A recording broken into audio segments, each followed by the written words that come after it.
Hello, welcome to this video about the TeensyTap system. In this video, I'll cover how to install the TeensyTap system from scratch under Linux Ubuntu. However, if you use a system like macOS or Windows, the steps will be very similar. I assume that you've already built the hardware, so the Teensy microcontroller soldered onto the audio extension board, and that this is all hooked up to the FSR, the sensor that we use to register taps, and that you have also connected this with a cable to the USB of your computer. So the software that needs to be installed, first of all you need Python, and I assume it's already installed. If it's not, you can just surf to python.org and install Python. I recommend Python 3. So next, if you go to the GitHub page, you'll see the installation section here, which outlines what you need to do to install. So the first step is to install the Arduino IDE. This takes us to the Arduino website, and here you need to make sure that you download version 1.8.9, which it already offers here by default, as you can see. So you just hover over to the file corresponding to your system, in this case Linux 64 bits. You can download some money if you like, or just go to the downloads. So right now it's downloading the Arduino IDE.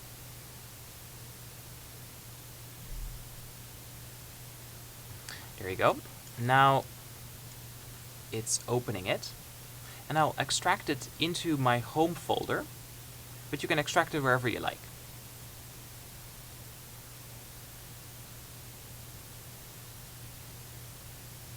There we go. So I'll extract it and select my home folder, and now it will extract.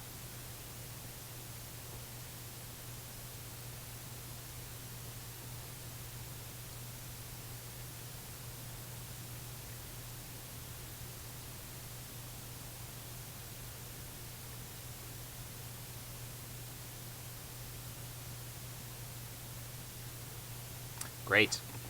So we can then close this as well. And then we need to install the TeensyDuino installer. And this takes us to the website. So again, there's an installer file, and then there's a udev rules file that we need to install as well. So first let's do the installer. I'll just save the file, which will bring it to my downloads folder. So let's go to the downloads. Here we go. There it is. So if you're under Linux, you might just be able to double click on it and execute it, or you might have to run a command like this, which will tell your system that it's an executable. So now when I click on it, indeed I can execute it. And here I click next to get started. Now I need to tell it where we have just installed the Arduino IDE. So in my case, this is my home folder, and here's where I've installed it. So I click next, next, and install. So now basically it's installing a patch onto the Arduino IDE. There you go, it's done. And so it tells us something about what we need to do if we want to upload a sketch for the first time. So I can actually show you what that looks like, but first we have to install the udev rule. So the udev rule is basically a very simple file that you download. So let me download it into my home directory. And then you run this command here to from your home folder or wherever you've downloaded it, to then actually install that udev rule. So what exactly that means is not all that important. You can just execute that command, and then you have to probably log out and back in for it to take effect. If you don't, then your machine is not able to communicate with the Arduino, or the Teensy in this case, in order to install new software onto it. Good, so at this point we should be able to run the Arduino IDE to communicate with the Teensy. So for that, let's go to where we've installed it and run here the Arduino section. So this will open up the Arduino IDE after a little wait. And then we can upload some code to the Teensy system just to show that it's working.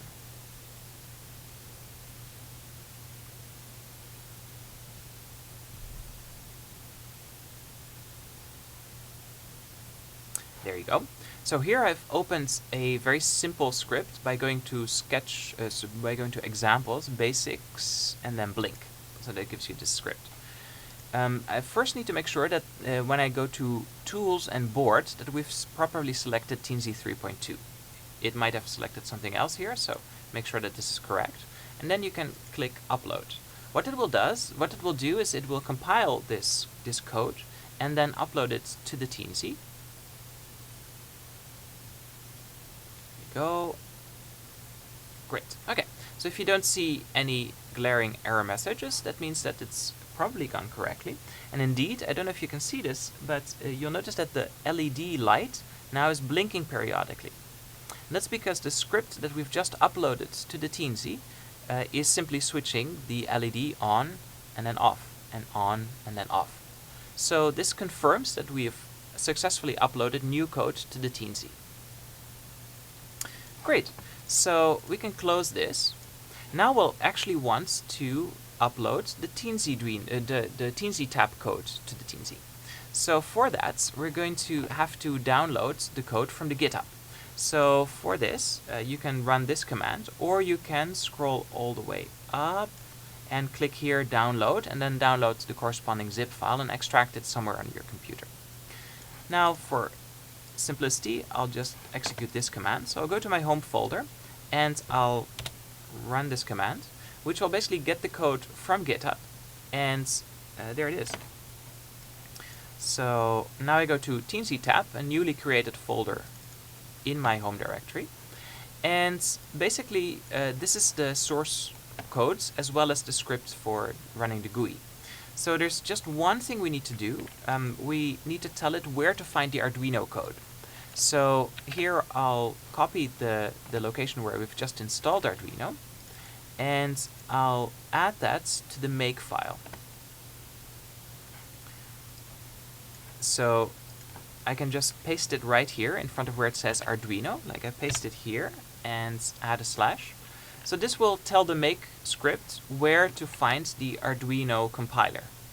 That's all that's required. At this point we don't actually need the Arduino IDE itself anymore.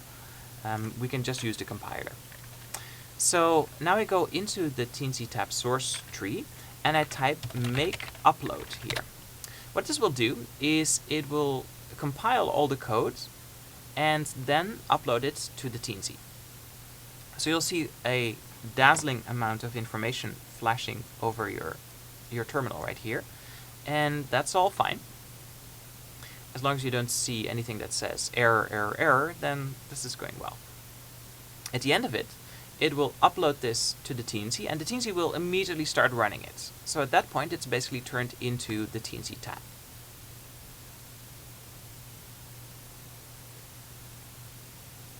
A little longer still.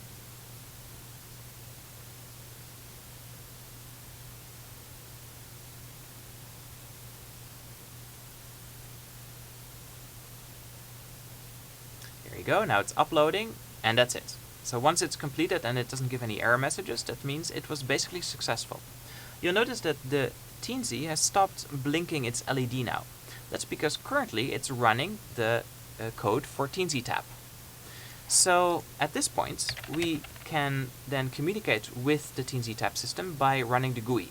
For the GUI, by the way, you need to just install one module that might not be installed by default, which is PySerial.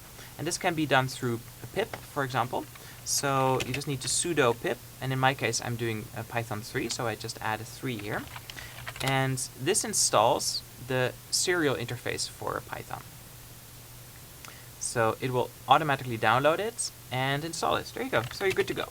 Now you go make GUI, and this opens up the graphical interface for interacting with the Teensy.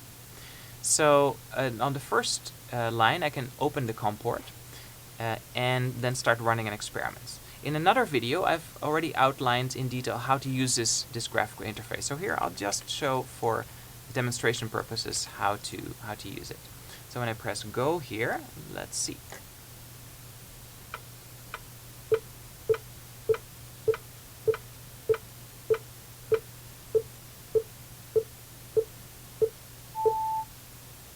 There you go.